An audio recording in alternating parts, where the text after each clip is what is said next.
Well, first off, I want to thank Professor Andres Velasco for coming here from Santiago, Chile, to deliver the Carlos Díaz Alejandro Lecture.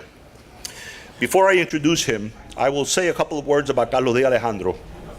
He was born in Havana, Cuba, on July 18th, 1937, and died one day, sadly, before his 48th birthday in New York.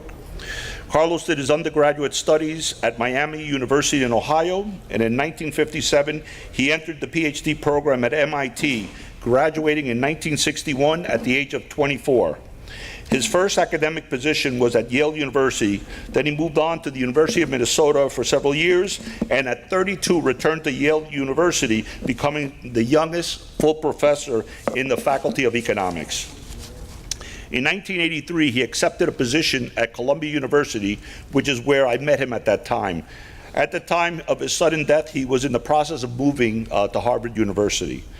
Not only was Carlos a brilliant academic economist, publishing many seminal works, but he was also a policy advisor to such institutions as CEPAL, the World Bank, amongst many others. Although not a political person, he joined the Kissinger Commission on Central America, where he dissented with the majority, argued that the U.S. could better contribute to Central American economic development by, amongst other ways, allowing for freer exports to the United States. Carlos loved Cuba dearly. Charles Kindleberger, his professor at MIT, stated that Carlos went to MIT with the wish to put his training to good use upon his return to Cuba. And in his application, actual application at MIT, he wrote, hopeful that sound and dynamic economic policies could do a great deed, do a good deal towards improving the general standard of living in my country, Cuba. This fact has weighed heavily in my decision to select economics as my career. I would like to have a general knowledge in all fields of economics and mastery of the principles governing economic development and growth, and the governmental policies which would be appropriate to facilitate them. After receiving my PhD degree, I hope to find employment in the Department of Economic Research of the Cuban National Bank. Later on, I would like to formulate or help to formulate the policies of that institution and those of the government. I found that interesting. So, Carlos Díaz Alejandro was forced into exile by a dictatorship and was never able to fulfill his dream of contributing directly to his country. Over the years, we've had numerous outstanding economists giving the Carlos Díaz Alejandro Lecture, mainly at the American Economic Association meetings, more recently in New York and in Washington. They have been in Washington, D.C. Some of them, such as Jagdish Bhagwati, Ron Finley, Guillermo Calvo, and Carmen Reinhardt. But this year's speaker is unique in that Andres edited a book entitled Trade, Development, and the World Economy, Selected Essays of Carlos Díaz Alejandro in 1988, and therefore knows his work intimately. Professor Velasco, who was born in Santiago, Chile, also shares with Carlos the fact that his family was forced into exile at the age of 16 by a dictatorship, in this case, Pinochet, and Carlos, obviously, by Castro. His family moved to Boston, where he finished high school. He then went on to obtain his bachelor's degrees in economics from Yale University and also obtained a master's degree in international relations from Yale University. Okay. He then went on to obtain his PhD from Columbia University. He was for several years the Sumitomo Fasen Professor of International Finance and Development at the Harvard Kennedy School of Government, as well as teaching beforehand, I think, at NYU. From 2006 to 2010, he served as Finance Minister of Chile under President Bachelet. He currently is a professor in international development at Columbia University. Professor Velasco has published extensively in the areas of economic development, international economics, political economy, and financial crisis in emerging markets.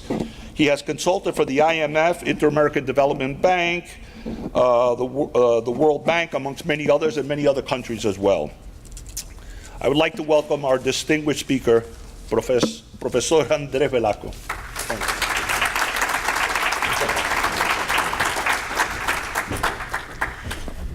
Muchas gracias, Carlos. La verdad es que estoy muy contento de estar aquí. Aprovecho de decir que pregunté si hablaba en inglés o en español. Me dijeron que hablar Spanglish, así que eso es precisamente lo que voy a hacer. El PowerPoint está en inglés, mis palabras van a estar en español, pero por ahí si me permito alguna frasecita en inglés, ustedes me lo perdonan, espero. No seré el único en hacerlo. Quiero partir diciendo que conocí mucho a Carlos Díaz y la verdad es que más allá de lo puramente académico, para mí es muy emocionante estar aquí. Conocí a Carlos precisamente, como dijo este otro Carlos, cuando yo era un alumno recién llegado de Chile, que por algún milagro que no termino de entender fui admitido a hacer el college en Yale. Probablemente hoy día sería más difícil.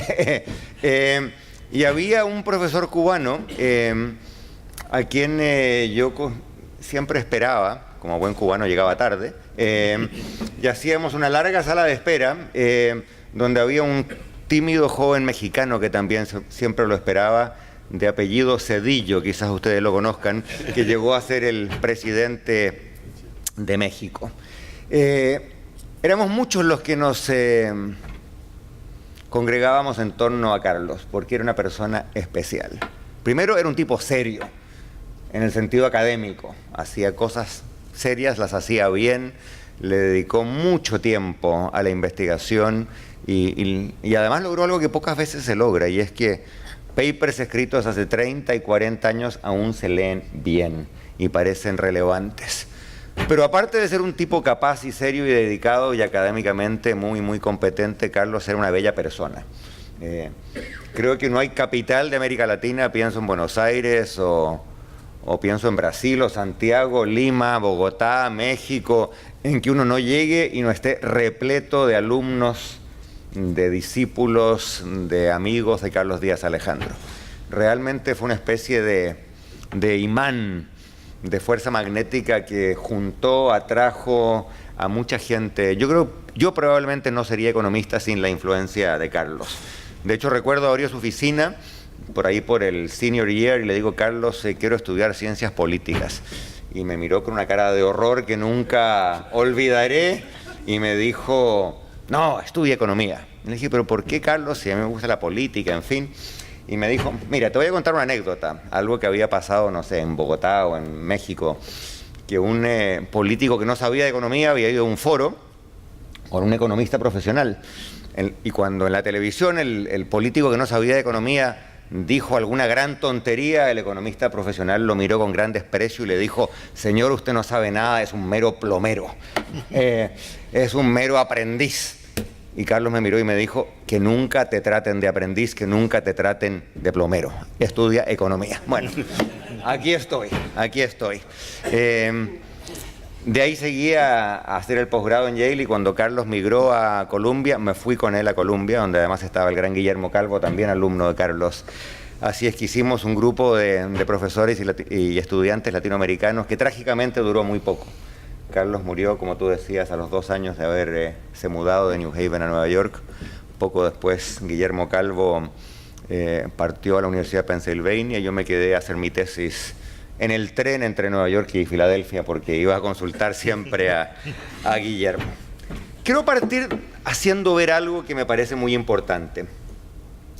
Lo que ustedes ven ahí es algo que yo tuve el privilegio de escribir en la introducción al libro de ensayos de Carlos.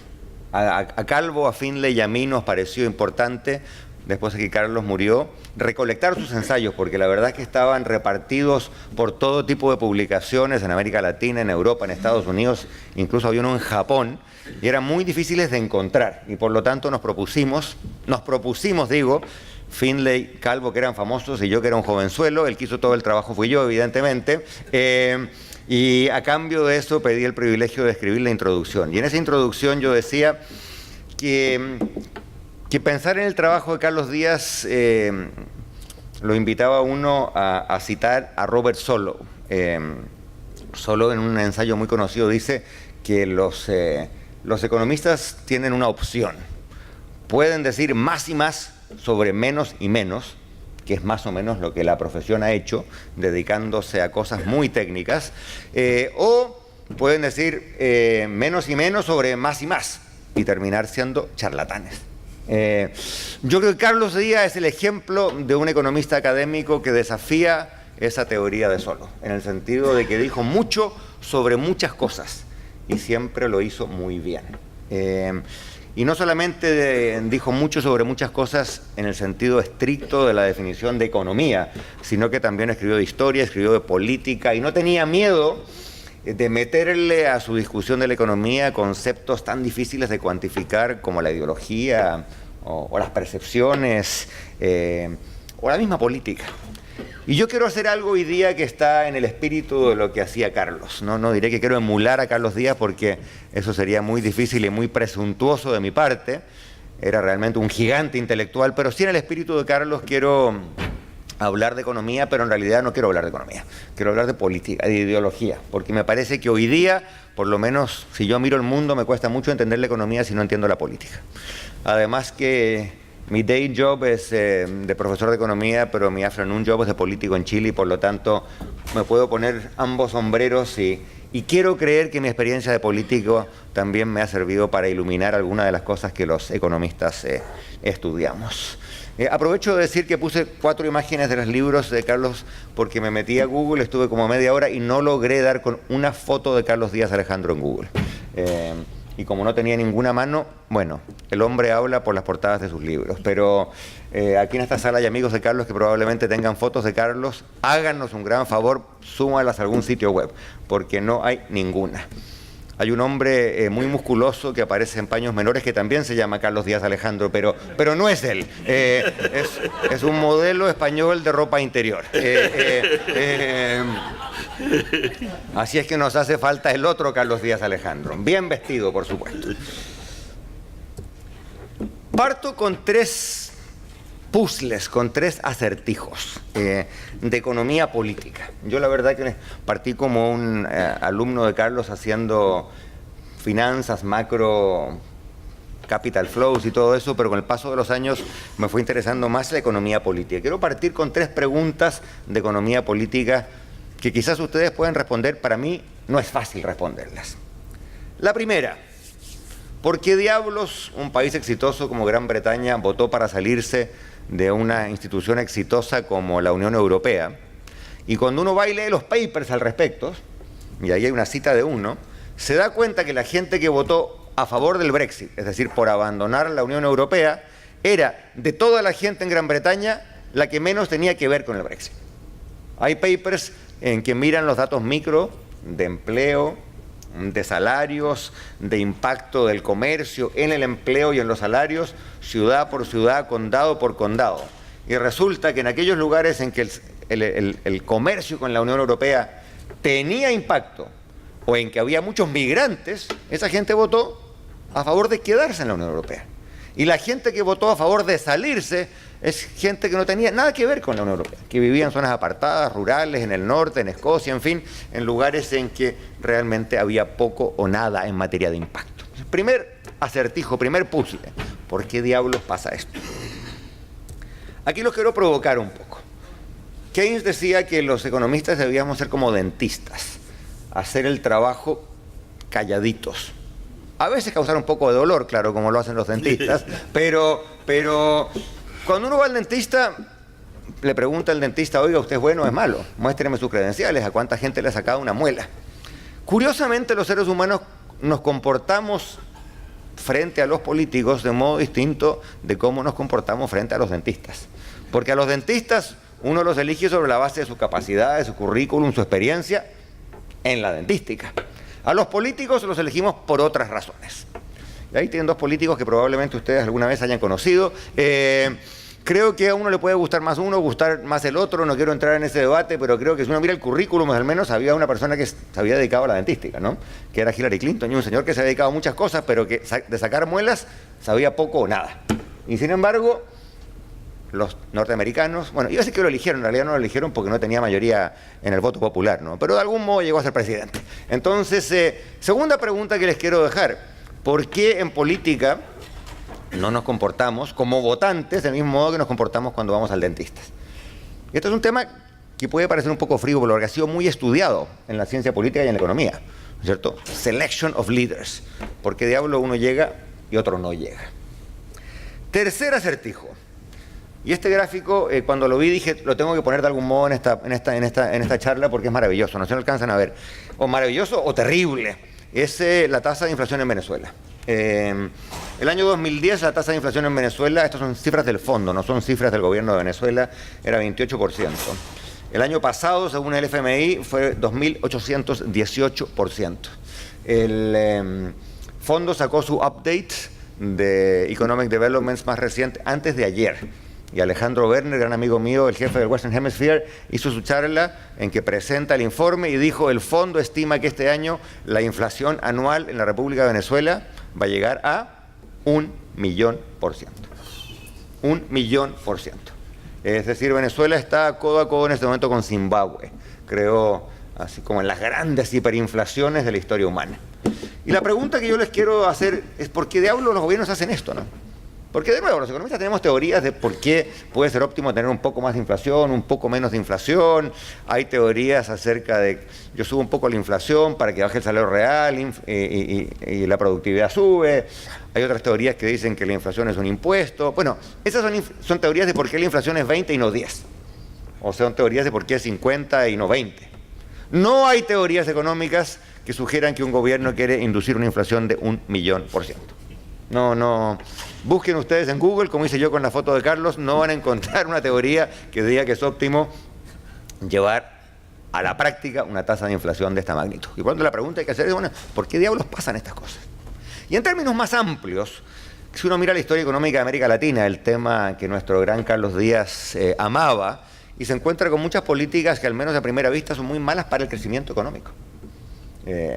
Somos un continente que ha cerrado las puertas al comercio, a la inversión extranjera, muchas veces a la tecnología, en fin, y la pregunta que hay que hacerse, bueno, si esto crea más prosperidad, ¿por qué le hemos cerrado las puertas? Alguien podrá decir, bueno, porque tiene efectos distributivos. Los economistas sabemos también que, bueno, si la torta es más grande, yo puedo repartirla de algún modo para compensar a los que pierden. Y si eso no ocurre, eso también representa una pregunta. ¿Por qué no hay estos mecanismos de compensación? Si es que abrir la economía daña a González y beneficia a Rodríguez, bueno, ¿por qué Rodríguez no puede compensar a González, no? Y por lo tanto creo que también esto constituye un acertijo. Y en términos más generales, este es un tema que a mí me obsesiona, no sé si a ustedes les obsesiona, creo que, pensando ya en economía política como hacía Díaz Alejandro, hoy día la característica común de la política en el mundo es el populismo, o los populismos. Ahí puse, para ser ecuménico, populistas de Turquía, de Hungría, de las Filipinas, de Venezuela, de Ecuador y de Francia. Así que hay para todos los gustos, de derecha y de izquierda. Quiero argumentar que hay algo en común. Y de hecho quiero argumentar algo que no lo inventé yo. He estado yo leyendo mucho cientista político y mucho historiador en materia de populismo. Y les quiero recomendar uno en particular, un alemán que es profesor en Princeton, que se llama Hans Werner Miller.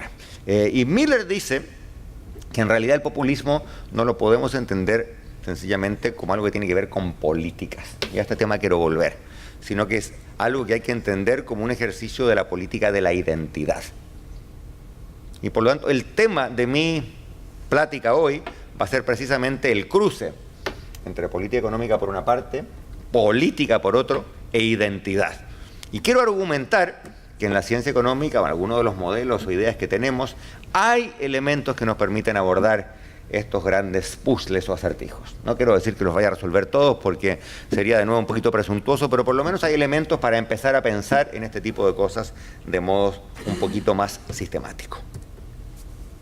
Para ser más preciso, creo que en los tres ejemplos que les di, Brexit, Trump y Venezuela, hay resultados que parecen en algún sentido ineficientes, o hay políticas que parecen en algún sentido catastróficas, como la inflación de Venezuela. Entonces, es evidente que esto no ocurre porque alguien eligió una política óptima. La inflación de 1.000.000% ocurre por algún fracaso de política económica. Y por lo tanto, la pregunta que quiero hacer es, bueno, ¿qué tipo de fracaso? Y por qué es un fracaso que induce un resultado tan desastrosamente malo. Y quiero argumentar, ya lo dije, pero vuelvo al asunto, que me parece que la economía política hoy por hoy no puede prescindir de los temas de identidad. Es decir, uno actúa dependiendo de cómo percibe quién es uno. Y uno se relaciona con otras personas dependiendo de cómo percibe quiénes son esas otras personas. A estas alturas probablemente eso suena un poquito vago, pero le voy a poner más carne a ese esqueleto para argumentar que aquí hay algo preciso, no solamente palabrería. Y quiero argumentar también que estas consideraciones de identidad tienen distintos impactos en la economía política, que a veces pueden ayudar. Si yo soy miembro de una minoría racial, probablemente me convenga votar por un miembro de una minoría racial porque confío en esa persona. Desde ese punto de vista, la identidad puede ser benéfica, pero también la identidad puede tener efectos negativos. Y la suma, me gustaría argumentar, puede ser más negativa que positiva. Pongámosle un poquito de carne a lo que estoy diciendo.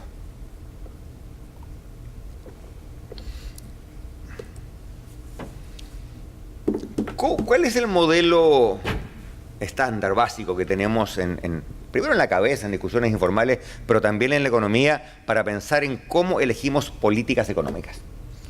En general, los economistas tenemos un hábito, que a mi entender es un mal hábito, y es que pensamos en la política económica y en la economía política en términos de políticas públicas, ¿no es cierto?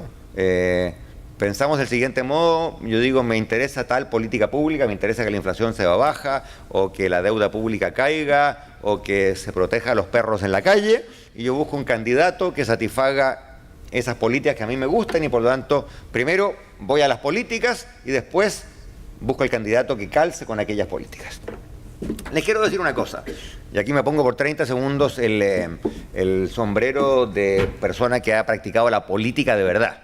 Yo el año pasado fui candidato en Chile, estuve un año en la calle conversando con votantes, así es que lo que les digo no es armchair economics, es de verdad. La gente no piensa así. La gente no piensa así porque las políticas económicas son una cosa que a los economistas nos fascina, pero que a los seres humanos comunes y corrientes no les entusiasma para nada. Perdón que lo diga así tan brutalmente, pero yo economista hice campaña y les hablaba de economía a la gente y la gente me miraba con unos ojos como de carnero degollado que no revelan mucho interés. ¿Por qué es esto? No es que la gente sea ni torpe, ni tonta, ni perezosa. Es perfectamente racional hacer lo que los votantes hacen, por varias razones. Primero, porque entender las políticas económicas toma tiempo y esfuerzo. Y la gente tiene poco tiempo y el esfuerzo que tiene lo dedica a su trabajo, a cuidar a sus niños y a salir adelante en la vida. Segundo, y esto como economistas lo sabemos, porque es muy difícil tener certeza acerca de la relación entre inputs y outputs. Un candidato dice, voy a hacer tal cosa y toma tal decisión y después la economía crece o no crece. Bueno, ¿cómo carajo sé yo, si que la economía creció porque el candidato tomó una buena y acertada decisión o sencillamente porque el país produce azúcar y el precio del azúcar subió? ¿No es cierto? Yo vengo de un país que produce cobre y les quiero decir una cosa, la economía siempre crece cuando el precio del cobre sube. Y todos los políticos le atribuyen el logro, ¿no es cierto? La economía crece y él dice, gracias a mi gran obra. Bueno, los economistas sabemos que eso no es así, que para decirlo en términos técnicos, que el mapping entre policies y outcomes es extremadamente incierto. Y como es incierto y la gente no es tonta, dice, bueno, no tengo ni tiempo, ni aptitudes, ni muchas ganas de dedicarme a entender eso, por lo tanto, ¿qué hago? Delego.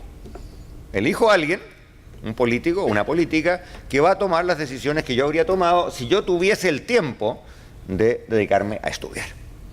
Y esto que le estoy diciendo yo no es que se me haya ocurrido a mí en el avión de Santiago a Miami. Hay una larguísima literatura que se dedica a estudiar estas cosas. Y es una literatura compleja. ¿Por qué? Porque evidentemente cuando yo delego en alguien, bueno, esa persona en quien delego puede portarse bien o puede portarse mal. Pero antes de entrar a esas complejidades, quiero sí subrayar una cosa.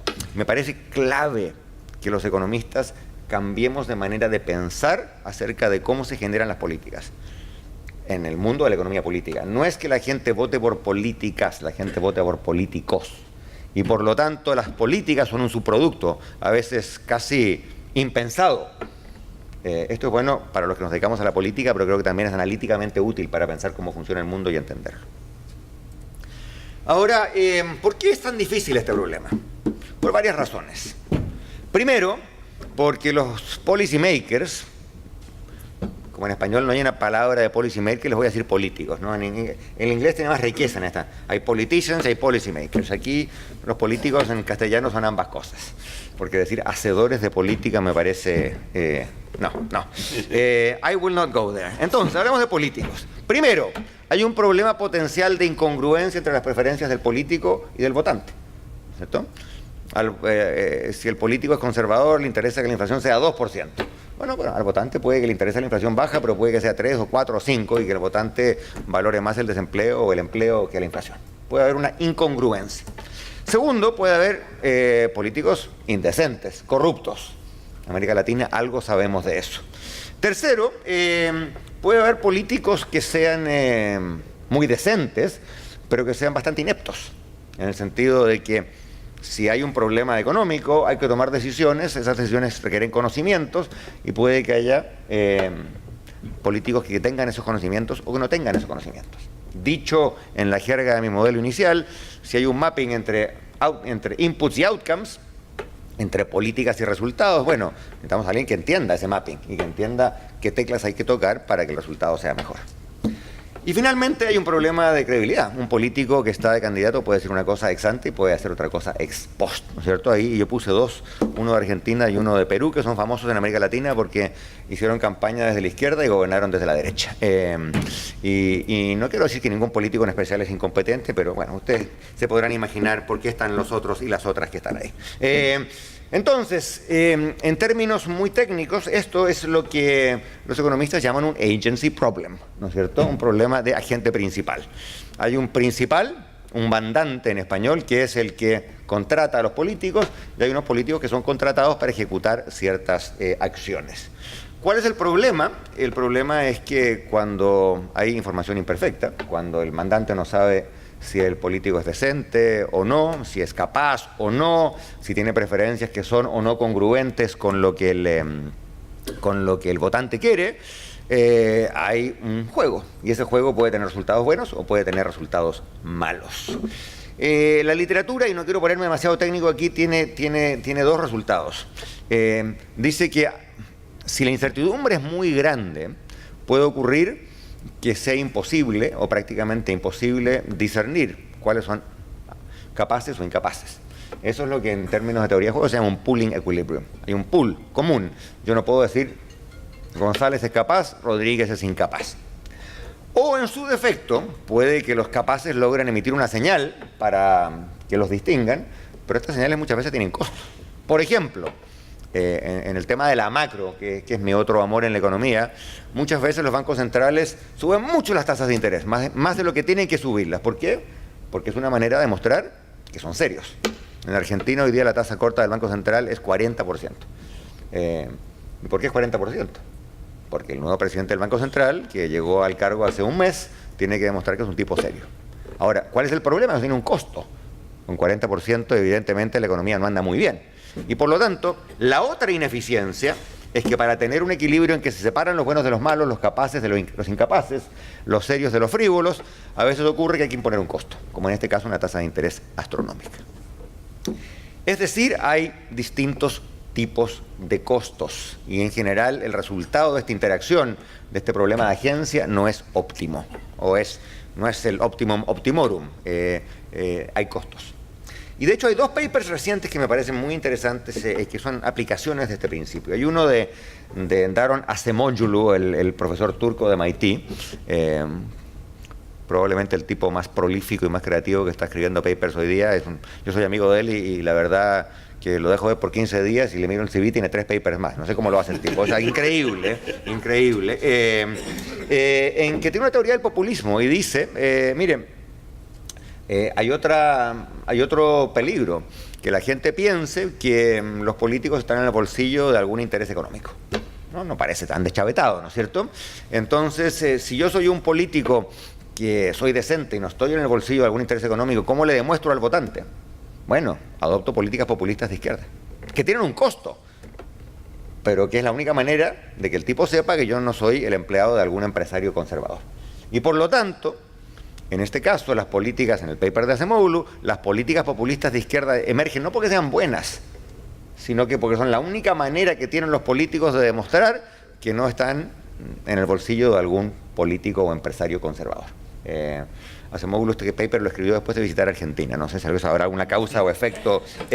Y hay otro paper escrito por dos argentinos, Rafael Di Tella de Harvard y Julio Rottenberg, que murió hace poco tiempo, también profesor de Harvard, en que hablan de la incompetencia y demuestran que es posible generar una decisión óptima para contratar políticos incompetentes. De nuevo, en el contexto de un equilibrio en que yo no sé si es competente o incompetente, no sé si es honesto o deshonesto. Bueno, hay circunstancias en las cuales puedo yo preferir al inútil pero honesto que al muy capaz con alguna probabilidad que sea deshonesto. Y por lo tanto, en equilibrio surgen elecciones en las cuales las personas deliberadamente eligen políticos que no son competentes. Lo que es menos malo que elegir políticos corruptos, pero evidentemente no es el óptimo. En fin, resumo entonces, cuando elegimos a nuestros líderes sobre la base de la información imperfecta, lo más probable es que elijamos a líderes que no siempre son los mejores. O si logramos elegir los mejores, por ejemplo en el caso de la tasa de interés en Argentina, lo que va a pasar es que va a haber un costo o económico político. En este caso, la economía en Argentina, la economía va a crecer 3%, ahora va a crecer 0,5%. ¿Por qué? Porque la tasa de interés está en las nubes. Es la única manera que el Banco Central tiene de demostrar que es creíble. Entonces la pregunta que surge es, bueno, primera pregunta, ¿no hay una manera más eficiente de señalizar que es una persona seria o menos costosa? Y aquí puse dos ejemplos que son de mi vida como político y como economista. En las postrimerías de la dictadura de Pinochet que tú mencionaste, yo estaba haciendo el doctorado, había muchos líderes sindicales que no confiaban en los que éramos unos tecnócratas, ¿no?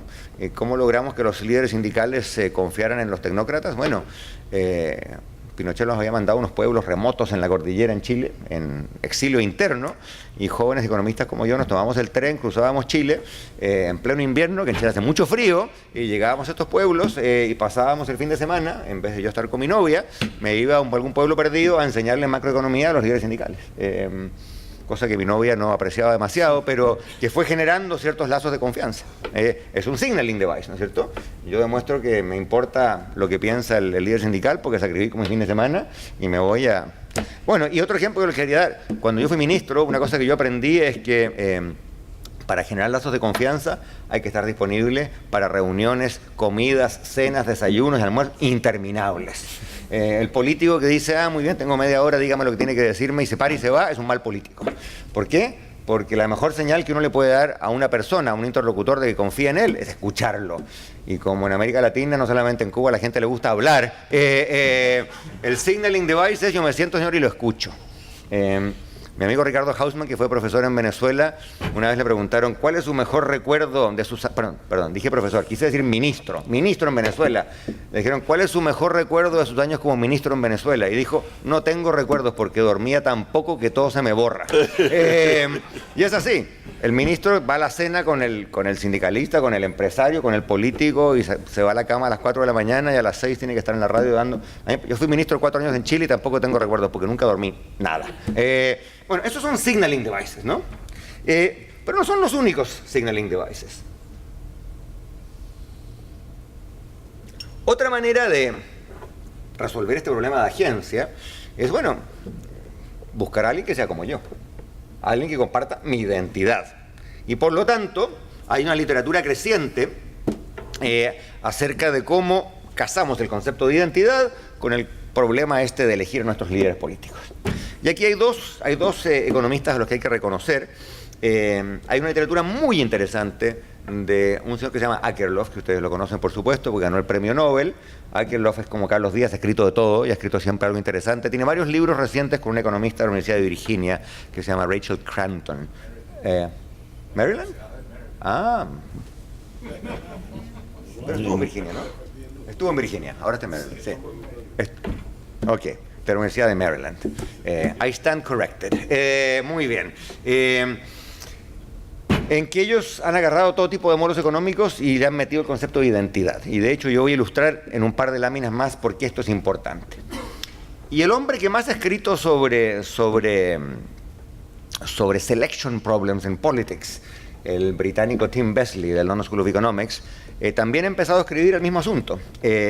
La pregunta es, bueno, si yo tengo un problema de agencia, ¿cómo la identidad me ayuda a resolverlo? Y Akerlof y Cranton hablan de 3 ejemplos que no son de la política. Primero, labor contracts. ¿Cómo hago yo que un trabajador en una empresa, bueno, rinda mucho? Una posibilidad es pagarle más, pero todos sabemos que cuando le pago más, eso no garantiza siempre que el tipo rinda más, porque el monitoring es imperfecto, ¿no? Uno no puede tener una especie de CIA que esté mirando a los trabajadores 24 horas al día para que rindan más. Y por lo tanto, la remuneración exclusivamente no es el mejor mecanismo. Y hay una literatura muy grande de psicólogos y también de economistas que demuestra que cuando el trabajador se identifica con la empresa, por eso que las empresas pasan tanto tiempo dando merchandising y sombreros con el nombre de la empresa y camisetas con el nombre de la empresa, ¿para qué? Precisamente para generar identity. Si uno se identifica con el propósito de la empresa, va a rendir más. Lo que también indica, entre paréntesis, que la empresa te puede pagar menos, pero es harina de otro costal. Segundo, las Fuerzas Armadas. No hay institución en el mundo en que el desempeño sea más dependiente de la identidad y menos dependiente de la remuneración. Nadie entra al ejército para hacerse rico, ¿no? Y cuando el pobre recluta a los 14 o 18 años llega al bootcamp, es all about identity, ¿cierto? Lo que cantan, lo que comen, el uniforme, duermen todos juntos. ¿Qué se genera ahí? Un espíritu de cuerpo, una identidad.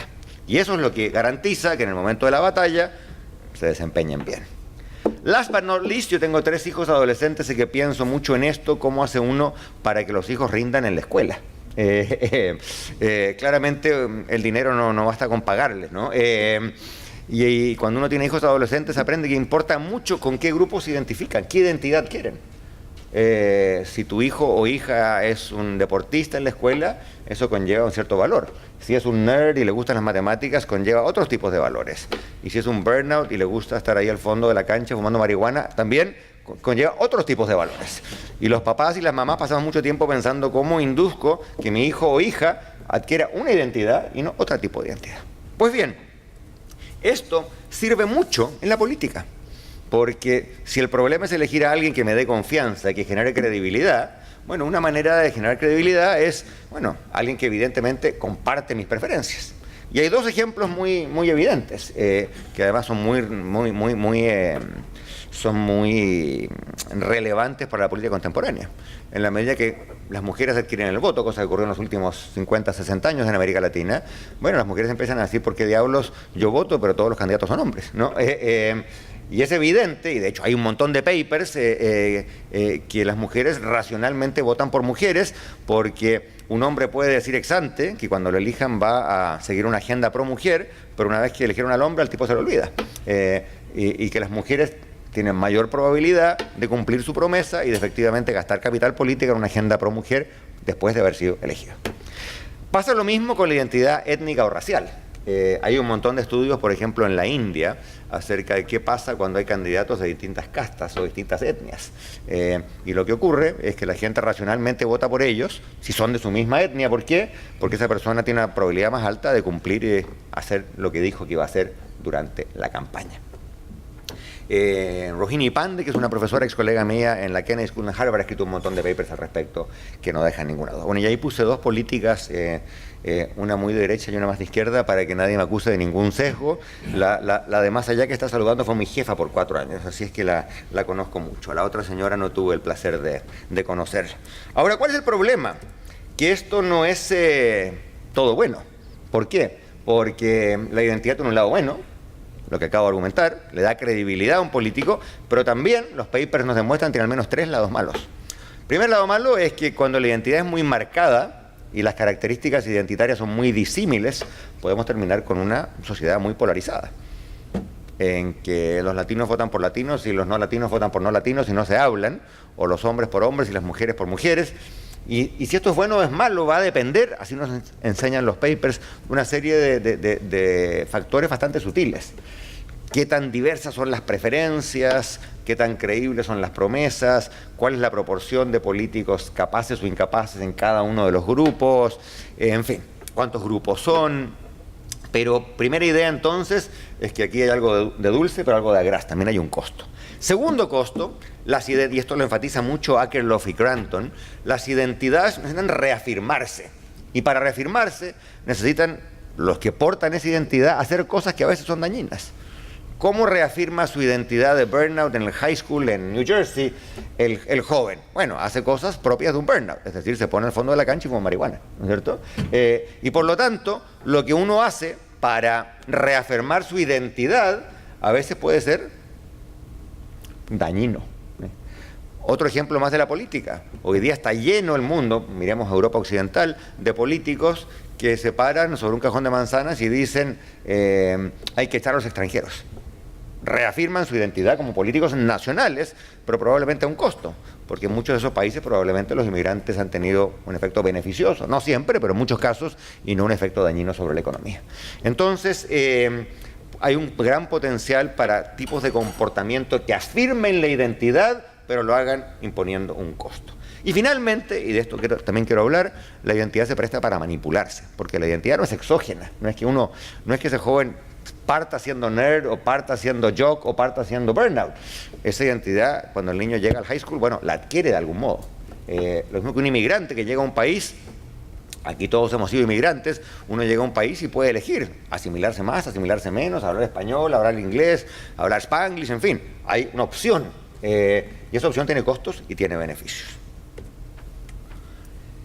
Yo he estado en mis horas libres escribiendo algunos papers al respecto, en que justamente me interesaba mucho esta tensión. En realidad ya dije más o menos lo que mi paper reciente demuestra. Esto es totalmente work in progress, así es que si me invitan el próximo año quizás les dé una conclusión distinta, pero hasta el momento lo que uno logra detectar si se pone a jugar con este tipo de modelos es que hay una tensión muy grande. Por un lado, tener identidades claras reducen la incertidumbre, porque yo sé que esa persona, sé en qué cree, sé cuáles son sus valores, sé inmediatamente si es congruente o es disonante con mis valores. No lo sé a ciencia cierta, pero la probabilidad de que una mujer sea congruente con los valores de una mujer probablemente es más alta que la probabilidad de que un hombre sea congruente con los valores de una mujer. Y lo mismo pasa en las religiones, o pasa en las profesiones, o pasa en las etnias, o pasa en los grupos geográficos, en fin. Pero hay maneras o efectos sutiles. Por ejemplo, si me pongo a estudiar una situación en la cual alguien tiene que adivinar o tratar de inferir si el político es o no es capaz, si tiene habilidades, resulta que un poquito de diferenciación, un poquito de identidad es buena, pero mucha identidad es mala, porque hace que el problema de inferencia sea más difícil. Y por lo tanto, lo que uno empieza a ver aquí es que un exceso de polarización identitaria puede ser malo para este problema, que es el problema de elegir bien a nuestros líderes. Y además, y esto es medio evidente, pero hay que decirlo, se vuelve también muy difícil cuando hay mucha polarización en preferencias, discernir qué diablos es el mejor o los mejores. Porque si todos nos parecemos, bueno, vamos a estar de acuerdo en cuál es el mejor líder.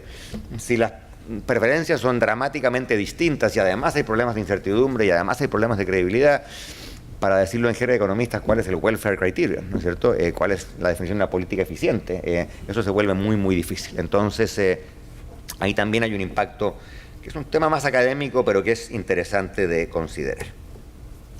Ahora, yo les dije que me interesaba la relación entre identidad y democracia. ¿Y eso es por qué? Porque la identidad, lo dije recién, pero quiero subrayarlo, es endógena. No enteramente, uno no elige si es mujer o hombre, o afroamericano o latino, pero sí elige qué características culturales van de la mano de esa identidad, ¿no es cierto? O de ese origen étnico o de ese género. Y por lo tanto hay un elemento importante de identidad.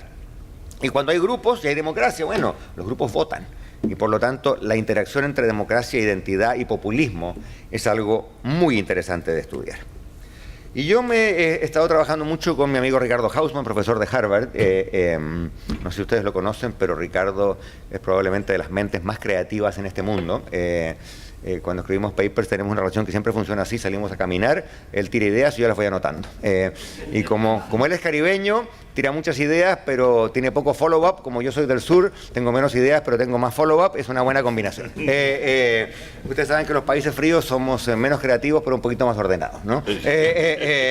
Así es que mi amigo Ricardo es muy creativo. Y bueno, hemos empezado precisamente a pensar en cuál es la implicancia. Si uno empieza a pensar en la sociedad como marcada por identidades, cuáles son las implicancias para la democracia. Y aquí tenemos un par de papers que se ponen bastante técnicos, pero déjenme darles un poquito el sabor de lo que estamos haciendo.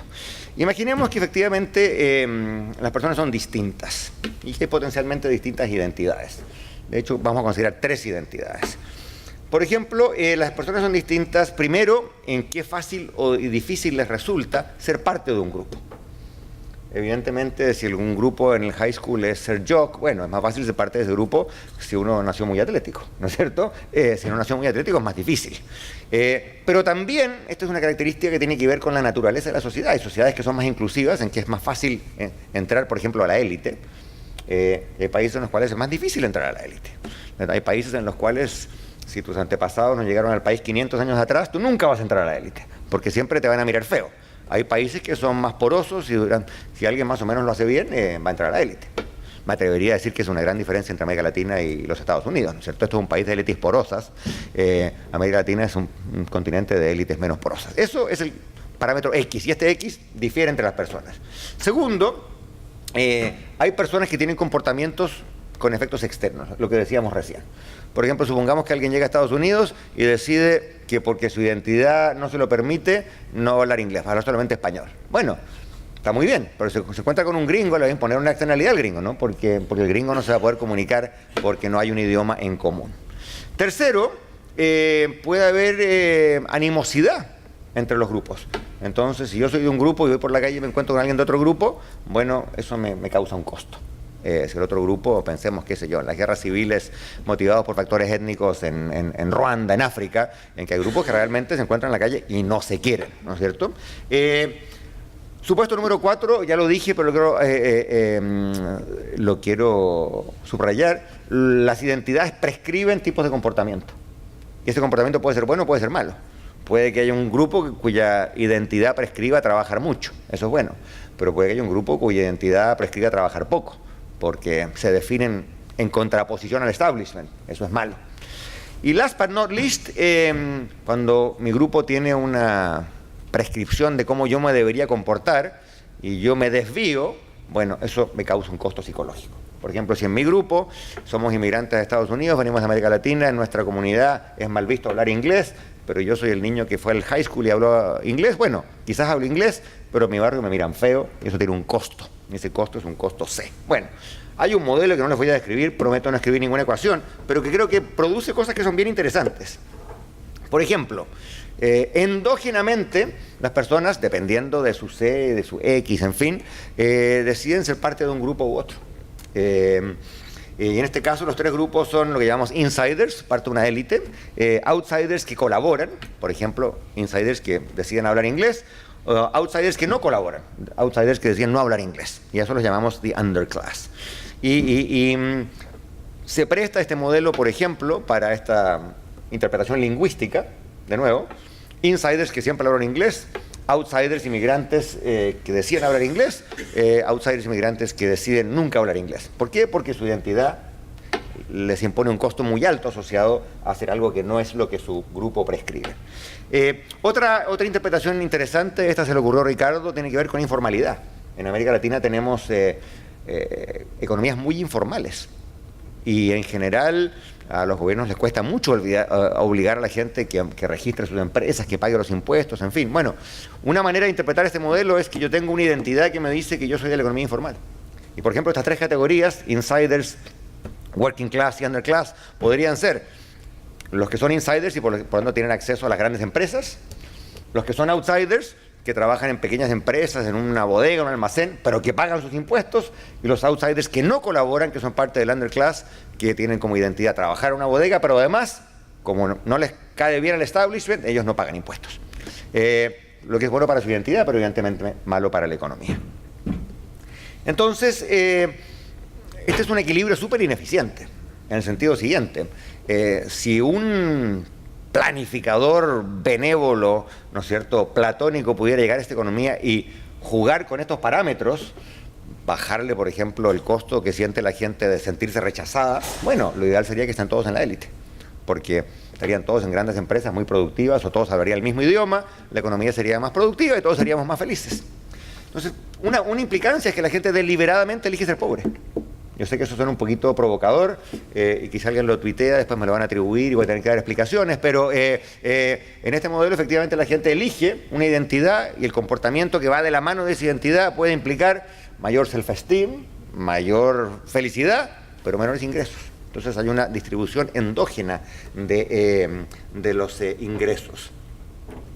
Ahora, lo que es interesante también es que si uno ahora a esto le monta un proceso de economía política y la gente vota, bueno, va a ganar el grupo que sea más grande, ¿no es cierto? Si hay 3 grupos, si hay 2 que salían contra un tercero y son más del 50%, van a ganar la elección y van a poner a alguien de su grupo. Y por lo tanto, los políticos, y aquí esto me empieza a llevar en la dirección del populismo, tienen incentivos para manipular esos parámetros y cambiar el tamaño de los grupos. Y por ejemplo, una interpretación que nosotros le damos es que un político, con su discurso, puede hacer que las personas sientan más placer o menos placer, que les moleste más o les moleste menos, encontrarse en la calle con alguien de otro grupo. Y si yo como político, a través de mi discurso, digo cosas que hacen que la gente se quiera menos y no se quiera más, eso puede que sea malo para la sociedad, pero es bueno para mi grupo. Y de hecho puede aumentar el número de personas en mi grupo, puede encoger el número de personas en el otro grupo y favorecer a mi grupo en la elección. Y por eso ustedes ven ahí que pusimos a Trump y a Le Pen y pusimos a Mandela y a Obama, porque creo que son ejemplos, por un lado, de lo que en el paper llamamos divisive speech y de lo que por otro lado uno podría llamar inclusive speech. En general, mi madre pensaría que el inclusive speech siempre es bueno y que el divisive speech siempre es malo, y desde el punto de vista global eso es así. Pero resulta que desde el punto de vista de la economía política no es así. ¿Por qué? Porque yo puedo ser un líder al que le convenga cambiarle los valores a la gente, de modo que los grupos cambien en peso, cambien en comportamiento y mi grupo tenga más éxito político. Por lo tanto, si ustedes quieren, esta es una teoría de por qué los políticos a veces dicen cosas que a las abuelitas les parecen inaceptables. Un posible nombre del paper es A Theory of Divisive Political Speech. Cosa que hoy día está muy de moda, no basta con meterse a Twitter para entender que la retórica política hoy día es más violenta de lo que nunca fue. Y creo que eso merece una explicación. Y también usamos este paper para estudiar 3 cosas más que me parecen interesantes. Uno, cómo se eligen los regímenes democráticos. Por ejemplo, partamos suponiendo que el país es una dictadura y que esa dictadura hace lo que la élite, las personas que se ubicaron en la élite, prefiere. Bueno, ¿bajo qué circunstancias podría haber una transición a la democracia? Pensemos hay una serie de papers que estudian lo siguiente. ¿Por qué hubo una transición pacífica a la democracia en Sudáfrica? No fue violenta, no fue una revolución que echara abajo el régimen del apartheid, sino que la minoría poderosa blanca negoció con la mayoría no blanca y llegó a un acuerdo. Bueno, una interpretación, y gente como Danny Roderick ha escrito al respecto, es que había 2 cosas ahí. Había tamaños relativos de los distintos grupos y había pre-commitment devices. Una transición que permitía que un grupo se comprometiera que en democracia no iba a hacer algunas cosas que dañaban a los que estaban en la élite. Bueno, este modelo que tenemos es un muy buen contexto en el cual es para estudiar ese tipo de cosas. Y les podemos decir, mire, en tales circunstancias va a haber transiciones a la democracia, en otros casos no la va a haber y depende de este parámetro o de este parámetro. O podemos ver el modelo al revés, para estudiar quebrantamientos de la democracia. Yo nací en un país que Chile, cuando yo era niño, era democrático, y un buen día me levanté y había unos aviones que disparaban, había unos militares en la calle y el país dejó de ser democrático. Y para los chilenos de mi generación una gran pregunta es ¿por qué diablo pasa esto? ¿Por qué los países que son democráticos dejan de serlo? Bueno, esta también puede ser una teoría de cómo las democracias colapsan precisamente por el efecto de la polarización y la identidad en los resultados políticos. Entonces, ese es un uso de esta teoría. Segundo uso de esta teoría. En Estados Unidos hay mucha preocupación por lo que algunos llaman el hollowing out hypothesis, que la clase media se está contrayendo. Bueno, la clase media es un concepto económico, pero la clase media también es un concepto identitario. Y este paper le permite a uno entender qué cosas tienen que cambiar para que la gente con identidad de clase media vaya contrayéndose como porcentaje del total y vaya creciendo, ya sea la gente que con identidad de élite o la gente con identidad de underclass. Y last but not least, otro fenómeno que hemos visto mucho en el mundo en los últimos 20 o 25 años es la desintegración de los países, ¿no? Yugoslavia era un país, hoy día son seis países. Y Alberto Alesina, otro profesor de Harvard y gran amigo, ha escrito al respecto. Bueno, una cosa que empieza a ocurrir, si uno lo piensa, es que a la gente le gusta dar un país con gente que se le parece. Y cuando los países se vuelven muy diversos, hay incentivo para que los países se rompan, que es exactamente lo que pasó en Yugoslavia. Y por lo tanto, esta teoría aplicada al tema del Optimal Size of Nations o el Equilibrium Size of Nations nos revela cómo interactúa los factores identitarios con la posibilidad de que una nación se mantenga unida o, por el contrario, que una nación se venga abajo. Estamos trabajando en todas estas cosas con Hausman. Tenemos ya bastante avanzado. La primera mitad está hecha, la segunda mitad es work in progress, pero creo que es una avenida muy interesante de investigación, porque cada día más tenemos un fenómeno de países que eran muy grandes y que se vienen abajo. Piensen ustedes lo que está pasando, por ejemplo, en Cataluña, en España, en fin, hay muchos casos de eso. Voy acercándome al final. Quiero decir un par de cosas sobre populismo y ahí empiezo a terminar. El populismo en general los economistas lo concebimos como un fenómeno económico. El populismo es hacer cosas malas para la economía, ¿no? Desde ese punto de vista, Maduro es populista, evidentemente. Chávez era populista, los Kirchner en Argentina eran populistas, y hay una famosa descripción o definición de Dornbusch y de Edwards en un libro sobre populismo que dice básicamente: los populistas ignoran las restricciones presupuestarias, valoran mucho el presente, se olvidan del futuro y por lo tanto se endeudan y en algún momento causan hiperinflación, crisis, en fin. Y eso es evidente, ¿no? Todos los que somos estudiosos de América Latina sabemos que en América Latina hay mucho populista en lo económico.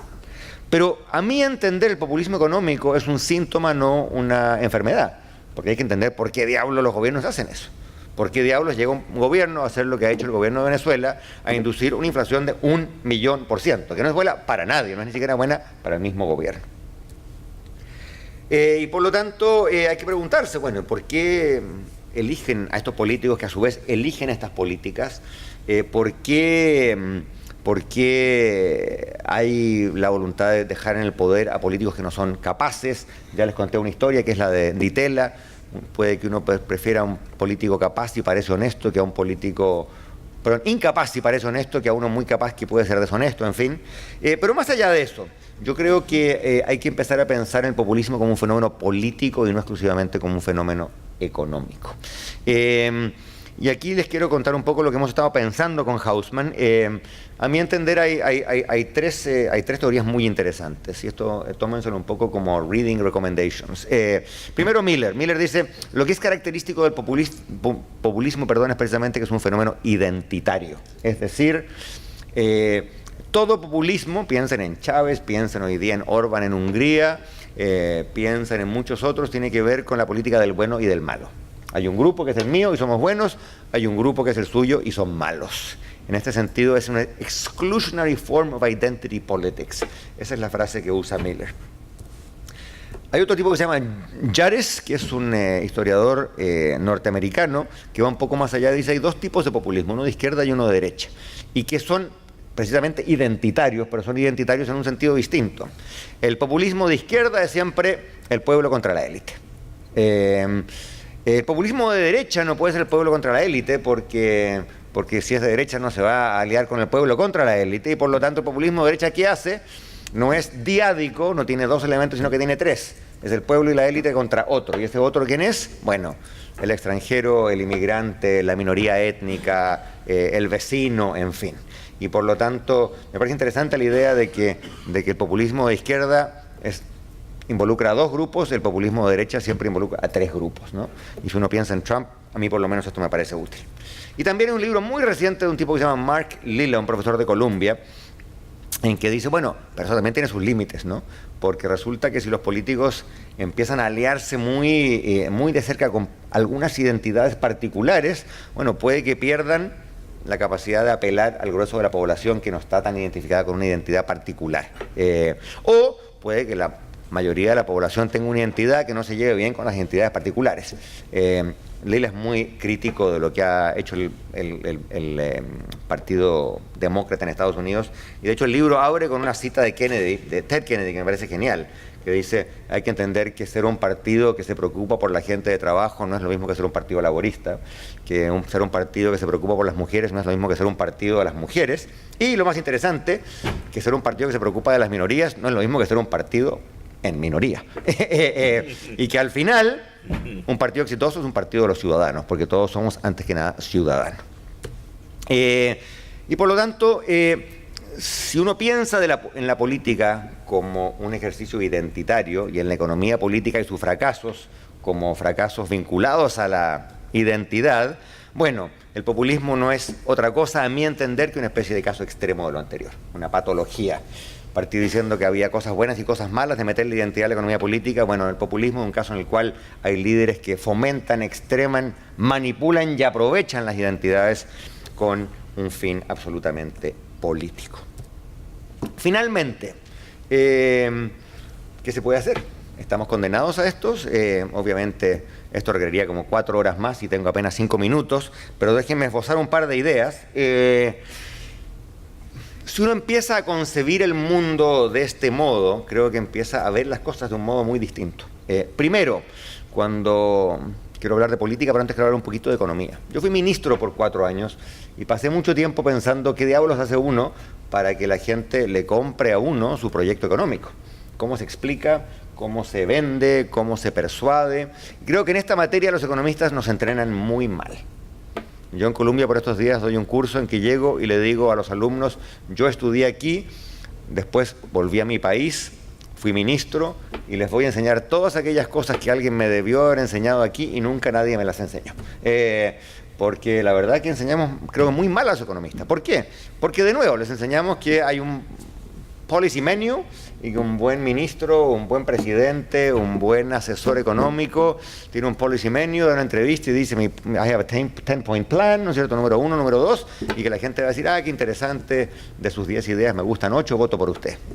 The world does not work that way. Al revés, los policy makers que son efectivos y exitosos están muy conscientes de las identidades que proyectan, y cuando proyectan la identidad correcta, en ese momento la gente les da espacio para considerar si sus políticas o sus ideas son buenas. Y esto depende de cosas que son súper sutiles y que creo que los economistas realmente no entendemos. El día que yo asumí como ministro de Hacienda en Chile, di una conferencia de prensa que fue un desastre total, porque hablé de reformas económicas. Y el jefe de prensa de la presidenta, que era mi jefa, me llamó y me dijo que eso era terrible porque en América Latina la gente que usaba la palabra reformas era claramente un esclavo del Banco Mundial, y que la gente independiente y moderna hablaba de transformaciones. Y por lo tanto la diferencia entre transformación y reforma es gigantesca. Me acordé de esto porque venía leyendo el Economist esta anoche en el avión y hay un artículo sobre Macron, y Macron, que no es un político torpe, Macron deliberadamente nunca usa la palabra reforma, todas sus políticas son transformaciones. Puede parecer trivial, puede parecer nimio, pero no lo es para nada, porque, de nuevo, la política económica tiene que ver con la identidad de la persona que vende esa política, que la explica, y por lo tanto el lenguaje es absolutamente clave. Este es el tipo de cosas que yo trato de enseñarle a mis alumnos hoy día, porque ustedes saben que en el Magíster de International Affairs todos quieren ser ministros de sus países, ¿no? Y por lo tanto este tipo de cosas les parecen útiles. Last but not least, creo que un policy maker exitoso tiene que entender que si las identidades importan, bueno, hay que aprender a influenciar esas identidades. Y si uno ve los grandes políticos de la historia, son todos grandes diseñadores e influenciadores de identidades. Hay 2 textos académicos que me parecen clave para entender esto. Uno es un libro que se llama Imagine Communities, un historiador británico que se llama Benedict Anderson, y un libro más reciente de la filósofa de la Universidad de Chicago, Martha Nussbaum, que se llama Political Emotions. Y lo que hace Nussbaum es que mira la trayectoria de grandes políticos, Lincoln, Nehru, Martin Luther King, y explica cómo, antes que nada, eran constructores de identidad. ¿Por qué creen ustedes que Gandhi se vestía como se vestía y nunca se vestía como occidental? ¿Porque le parecía más cómodo andar vestido de blanco con una tela muy áspera? No, porque eso reflejaba una cierta identidad. ¿Por qué creen ustedes que Lincoln dijo lo que dijo en el discurso de Gettysburg? Que entre paréntesis aprendí, duró solo 3 minutos. Increíble, ¿no? Un gran discurso, 3 minutos. Bueno, porque hizo alusiones que revelaban que estaba muy consciente de su identidad. Otra cosa que le dice a uno Martha Nussbaum en ese libro es que cuando Martin Luther King comienza su famoso discurso I have a dream, su primera alusión es ¿a quién? Es a Lincoln y al discurso de Gettysburg, porque el tipo está muy consciente que el gran discurso político en la historia de Estados Unidos había sido Lincoln. ¿Y qué quiere él? Emularlo, y por lo tanto se pone a sus pies. Amén de que estaba en el mall en Washington frente al Lincoln Monument. Pero eso revela de nuevo un gran político. Si pienso hoy día en políticos exitosos, a mi entender hay dos. Macron es uno y Trudeau es el otro, en que están extremadamente conscientes de cómo forjan identidades. Ahora, lo que es interesante es que forjar una identidad iliberal es relativamente fácil. Es relativamente fácil decir mi grupo étnico es superior, los otros grupos étnicos son todos un desastre. Ese nacionalismo dañino es una manera relativamente fácil de aprovechar o usar la identidad. Lo interesante, a mi entender, de gente como Macron o como Trudeau, es que tratan de forjar una identidad que sea compatible con valores liberales. Es decir, Trudeau dice, yo soy un patriota. ¿Por qué soy un patriota y por qué soy orgulloso de Francia? Porque Francia es un país que refleja los ideales de libertad, igualdad, fraternidad. Es decir, es dar una vuelta de tuerca al concepto de nacionalismo y convertirlo en un nacionalismo liberal, un patriotismo liberal y no en un patriotismo iliberal. Termino entonces, no quiero resumir todo lo que he dicho, pero sencillamente recalco un par de ideas. A mi entender, no podemos entender la economía sin entender la política y no podemos entender la política sin entender el papel que la identidad juega en la política. Y esto nos permite al menos entender o empezar a estudiar de otro modo dos fenómenos. Cómo elegimos a nuestros líderes y por lo tanto a nuestras políticas. Y segundo, cómo se generan equilibrios políticos una vez que las identidades pasan a ser endógenas.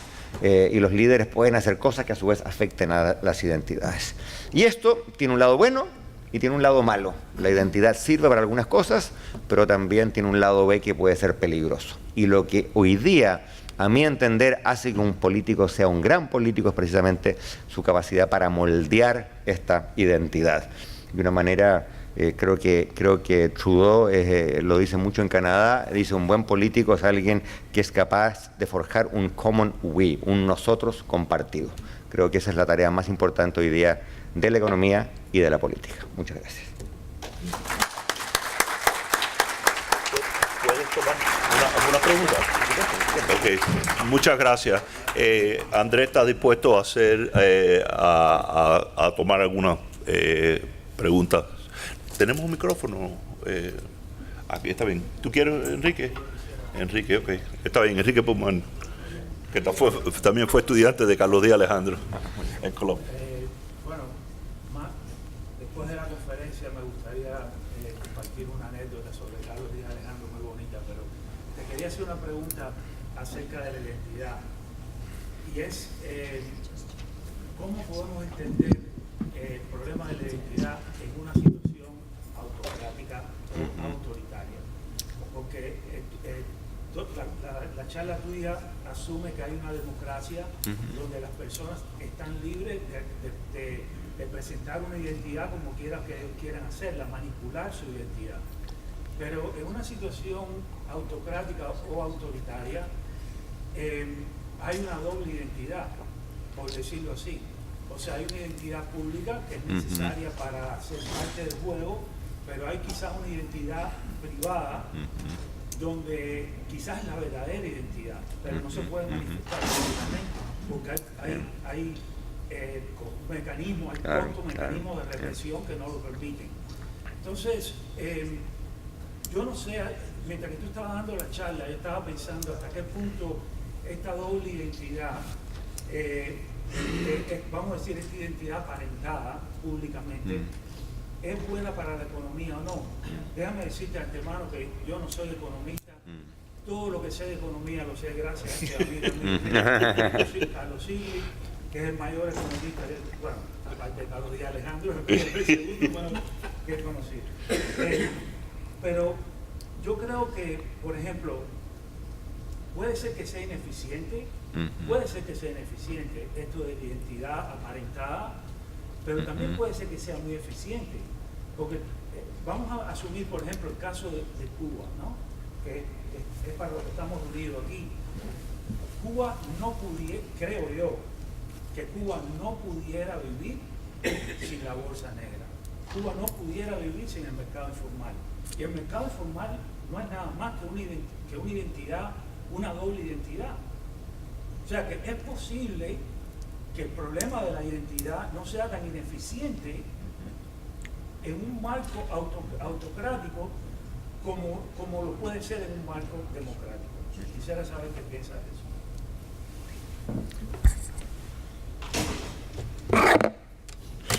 Yo creo que es una muy buena pregunta para la cual no sé si tengo una muy buena respuesta, pero se me vienen dos cosas a la cabeza que pueden ayudar un poco. Mientras tú hablabas me acordé, yo tomé un curso sobre los socialismos reales con un profesor en Yale que se llamaba Powell, y Powell nos dijo que alguien, creo que en Rusia, definía el socialismo como ese sistema en que ellos hacen como que nos pagan y nosotros hacemos como que trabajamos, ¿no? Ustedes todos lo conocen, ¿no? Ese es un muy buen ejemplo de las dobles identidades, ¿no? ¿Cómo se mete eso dentro de este framework? Te confieso que me gustaría masticarlo y pensar un poco más. Pero la segunda cosa que quería decir es que es cierto que yo hablé mayoritariamente de democracias, pero la discusión de identidades es igual de relevante en regímenes autoritarios, se manifiesta de modos distintos. Ustedes son cubanos y yo no, así que déjenme decir algo que capaz que me arrepienta de decirlo, pero lo voy a decir igual.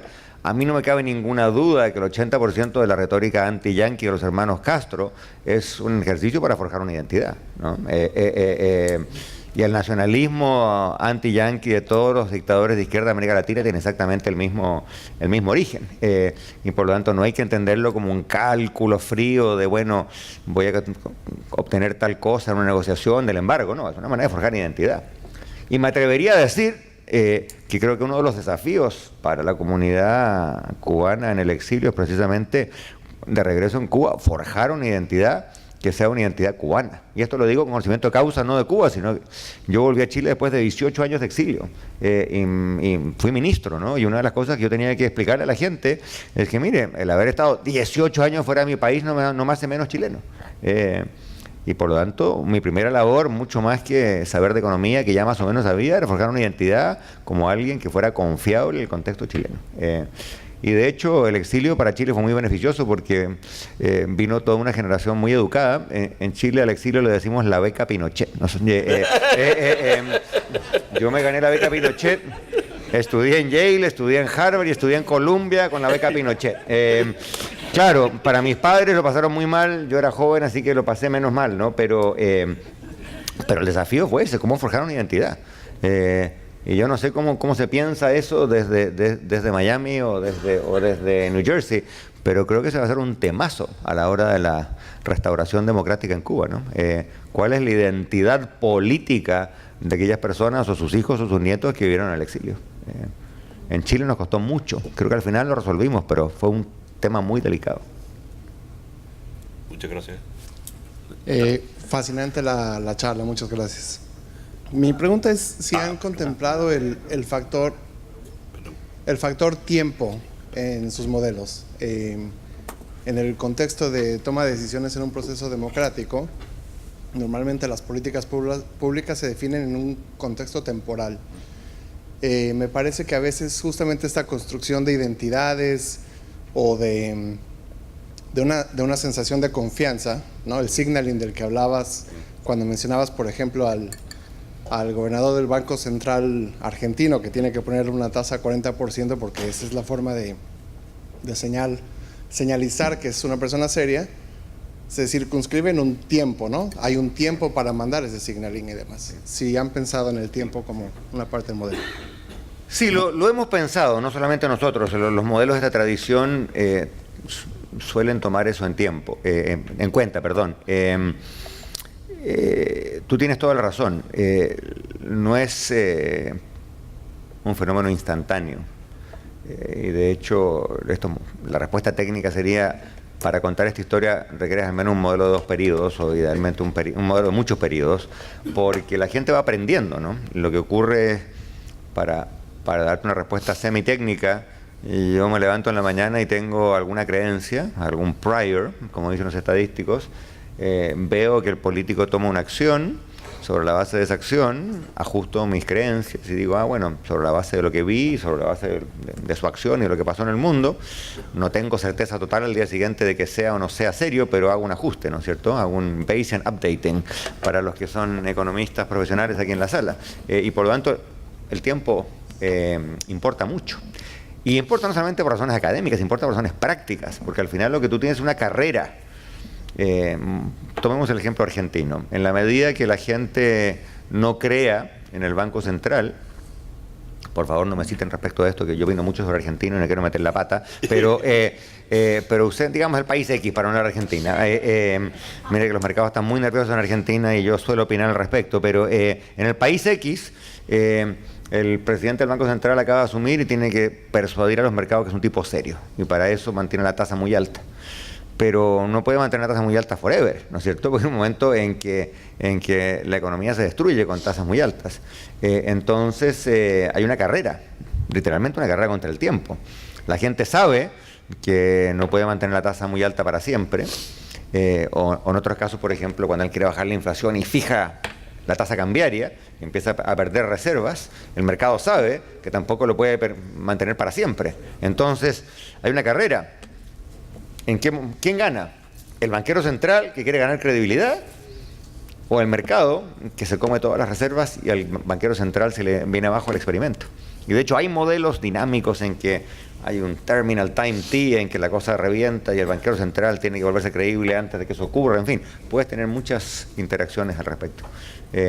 Pero tu conjetura es absolutamente real. El aspecto dinámico aquí es clave, absolutamente. Yo tengo una pregunta breve, pero me interesaría su opinión al hecho este. Yo creo que la decisión, o sea, la identificación con una identidad puede efectivamente tener una gran influencia en el momento que el votante llega a la urna y tiene que votar por 1 o 2 o 3 candidatos y hacer su selección. Pero ¿qué podemos decir con respecto a la participación del voto? ¿Qué impacto puede tener identidad en influenciar el % de los votantes elegibles que en realidad ejercen el voto? Porque como sabemos, ese % varía enormemente de un país en otro y hay unas tasas de abstención muy altas. En este país, por ejemplo, apenas un 40% de los votantes acude a las urnas el día de las elecciones. Entonces, ¿cómo podemos o cómo se puede manipular, utilizar esa política de identidad para influenciar que un mayor número de ciudadanos participen en el proceso electoral? Es una buenísima política, una buenísima pregunta. No lo tenemos formalmente en el modelo, pero me atrevería a decir algo con algún grado de certeza. Creo que la identidad influye no solamente a la hora de votar, sino que al menos en 12 momentos adicionales. En la decisión si ir o no a votar, y segundo, en el tipo de argumentos o el tipo de actividades en que uno participa entre el momento que decide votar y el momento que va a votar. Te lo ejemplifico. Hay bastante evidencia empírica que sugiere que la gente vota cuando se identifica con los candidatos. Te doy un ejemplo de Chile. En Chile, después de Pinochet, hubo una clase política muy exitosa, por 20 años se quedó en el poder, y los jóvenes prendían la televisión y veían que todos los candidatos tenían 70 años. Y los jóvenes decían, pero no hay ninguno ahí que se parezca a mí y por lo tanto no voto.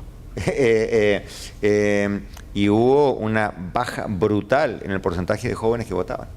En la última elección, por distintas razones que no es el caso explicar, surgieron 2 partidos nuevos con muchos jóvenes, que llevaban muchos candidatos jóvenes. Y los jóvenes votaron por los jóvenes.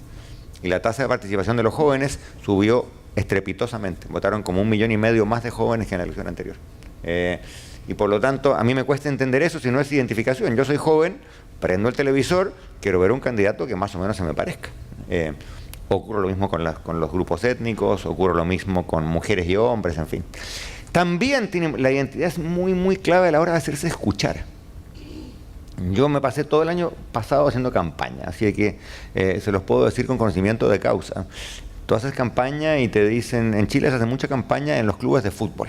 La gente va al trabajo, sale a las 6 de la tarde, van a una cancha, juegan de 6 a 8 o de 7 a 9 y de 9 a 11 toman cerveza. Y entre el final del partido y el momento en que la gente ya ha tomado demasiada cerveza, hay como una media hora en que tú te puedes hacer escuchar. Y te quiero decir que la identidad es clave. O sea, si tú le vas a hablar a no sé, 200 hombres sudados que acaban de jugar un partido de fútbol, primera cosa que ellos quieren saber es si a ti te gusta el fútbol. Entonces, lo primero y por lo tanto yo aprendí que mi primer comentario siempre tenía que ser sobre el deporte. Era clave adivinar, además, en Chile hay 2 equipos grandes, así como, no sé, los Yankees y los Mets, y era muy clave adivinar qué porcentaje era de cada uno. Y ahí metí la pata yo un par de veces. Pero si no generas una identidad en torno al deporte, te quiero decir que esos deportistas no te van a escuchar. Ahora, evidentemente no le quieres dedicar todo tu discurso al deporte, pero si los primeros 5 minutos no se los dedicas al deporte, you are toast. No te van a dar la hora del día. Por lo tanto, los temas de identidad... Otro ejemplo, yo fui candidato en un distrito que está al sur de Santiago, que se llama la región del Maule, en Chile, donde era la familia de mi padre, mi abuela nació allá, mi padre fue parlamentario por allá, pero yo hace 30 años que no vivo allá. Todas las entrevistas en la radio que yo di, la gente partía diciéndome, bueno, ¿y usted realmente cuánto conoce la región? ¿Es de aquí, no es de aquí? Su padre era de aquí, su abuela era de aquí, pero y cosas increíbles, te preguntaban, bueno, ¿y en tal esquina la casa es amarilla o es blanca? Para que tú tienes que demostrar que realmente conoces la geografía de la ciudad. Es decir, la identificación con un lugar, con su cultura, es clave. Yo podía decir, mi familia es de aquí, mi abuela es de aquí, mi padre es de aquí, yo viví aquí, pero tienes que demostrar que eres de ahí. De otro modo, no te haces escuchar. Y por lo tanto, en esa dimensión también creo que la identidad es absolutamente clave. No creo que ha dicho a qué puesto usted aspiraba y se ganó o perdió la elección. Perdí por muy pocos votos y tuve que conceder como a medianoche. Pero perdí. ¿Y a qué oficina usted esperaba? Iba al Senado chileno. Saqué Chile, si me permite una digresión. Chile tiene un sistema europeo que a mí no me gusta mucho, de listas. Se eligen 5 en cada distrito, o 3, dependiendo del tamaño del distrito. Se elegían 5 donde yo fui candidato, pero no son las votaciones individuales, sino que es la suma de una votación por lista a la que se le aplica un coeficiente. Es todo muy complicado. Entonces, de 27 candidatos para 5 cupos, yo fui el número 3, prácticamente empatado por el segundo lugar, pero no salí porque mi lista no sumó, le faltaron 500 votos de 500.000 de votos emitidos. Con lo cual estoy en la vergonzosa y a veces incómoda situación de que voy por la calle y la gente que sabe que yo salí tercero y se elegían 5 me felicita por mi triunfo. Y claro, ¿y cómo le explica a uno a la ciudadana que el coeficiente DONT, que divides por 8 menos 3 al cuadrado, en fin, la gente no es fácil? Pero puedo decir que le gané al presidente del Partido Socialista, al gobernador del estado, le gané al diputado incumbente, le gané a la senadora incumbente, le gané prácticamente a todos, pero perdí. ¿Hay otra pregunta? Está bien, entonces muchas gracias, tenemos la recepción. Muchísimas gracias a ustedes.